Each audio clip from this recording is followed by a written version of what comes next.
وأنا اخترتك فاستمع لما يوحى إنني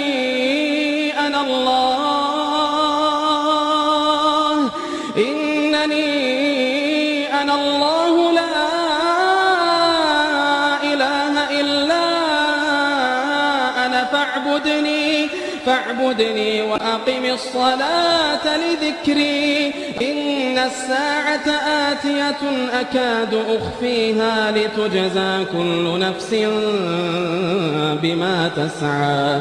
فلا يصدنك عنها من لا يؤمن بها واتبع هواه فتردى